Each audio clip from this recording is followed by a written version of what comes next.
Hello, everybody. I'm Armstrong Williams, and welcome to Spontaneous blog.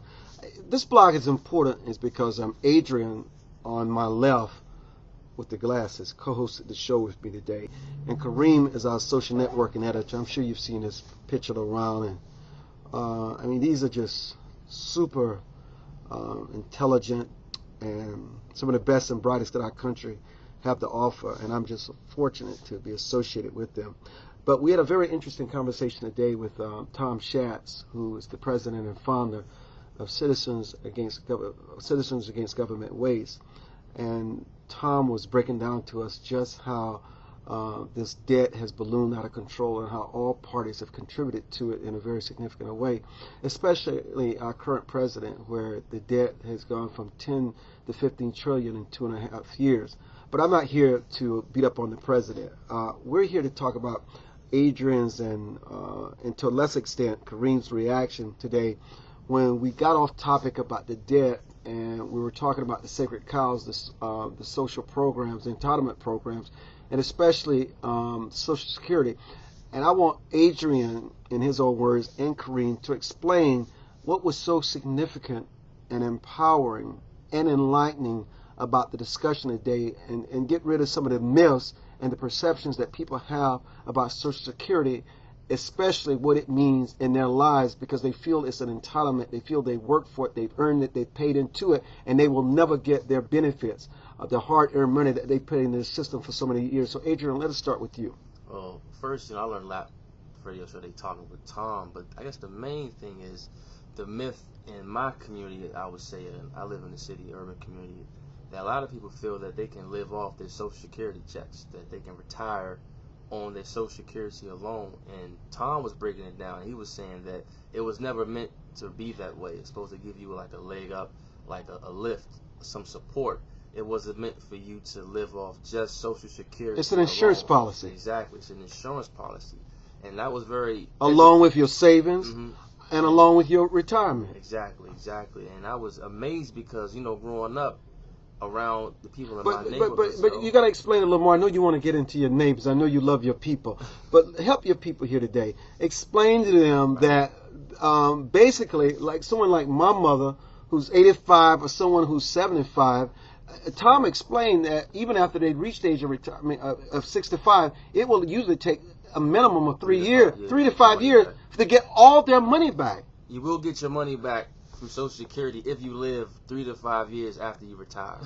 So, and explain to them why. You have to explain to them. And the reason why is because they're only paying in 15% of what they paid in of their salary. So go ahead. So basically what Tom was saying was that every time you get paid, you're only paying in 15% into Social Security. And after you retire, in those 3 to 5 years, you're going to get that money back. So if you live longer than those 3 to 5 years, you're actually, I would say, quote unquote, receiving free money. Meaning that your grandchildren are the ones that's paying into your Social Security at that point. So it's a big misconception that people think that we're making all this money now, we're putting it into our Social Security, and we'll never get it back. That's wrong. If you live 3 to 5 years after you retire, you will receive your money back from Social Security. Kareem?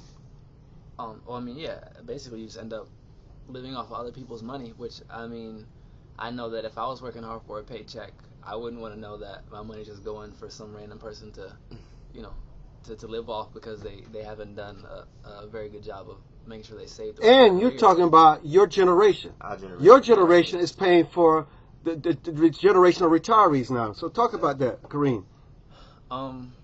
It's definitely a problem, but me personally, just the mindset that I have is like I don't like relying on anybody for anything, and that's I've been that way since I was 8 or 9. So as much as possible, I like to have my own things and know that I can take care of any emergencies even just on my own. So like even now, I've been out of school for a year and a half, but I've saved enough money to carry all of my expenses for like 4 to 5 months, and so if I do end up getting laid off, I know that I'm good for at least a long enough time to find a new job, or if I find a good investment to make or start my own business or something like that.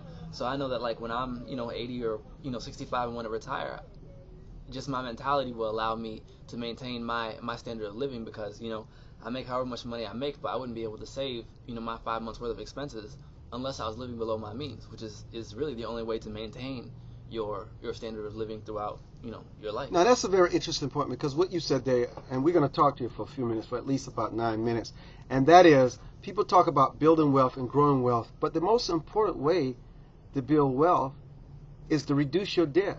The less debt you have from day to day, week to week, month to month, year to year, the more you have towards the wealth that you're trying to create in your life. Kareem? Yeah, that's definitely true. I mean, I guess another example for myself is that I have my money I specifically save for my paychecks, and then when I try to use as much cash as possible, so I don't have to use my credit card, which I recently paid off, and I'm very thankful about. And I also have student loans that I have some automatic debit, which lowers the interest rate, but then I make sure that I pay more than the minimum payment so that I can end up paying less than the total amount they would be receiving if I only did the minimum payments. But as far as me not spending my loose change when I use cash, I put that in a shoebox, and that's money I've saved up. It was several $100s, and I've used that to invest in what will hopefully become a very profitable business. And I mean, I don't think that anyone is so tight to their wallet that they can't save some spare change here and there, and just make sure they look around. Even if it takes a couple of years to save up your few $100s, if you look around or even go to the library and get on the internet, you can definitely find something that you can put your money towards so that it works for you. Because if you're just working for a paycheck, you're not going to be wealthy. You're not going to be able to retire in comfort. You need to have something going on to where you put your money into it and you get money back without having to actively exert yourself in order to receive that additional income. Now, imagine, and we're talking to you, and we're going to wrap with Adrian. Imagine if you had no debt. Imagine that. No debt. What would your wealth be like, your move towards wealth be like today? Adrian, if you had no debt. I can't even imagine not having already. Had you ever thought about that, though? I've never. Well, that's why it's okay to admit that you have. But think about it. Stay in the camera. If you had no debt, because we're going to drive home the point that creating wealth is about reducing or cutting out your debt. Imagine if you didn't have any debt. If I didn't have any debt, I would moonwalk up and down Massachusetts Avenue if I didn't have any debt.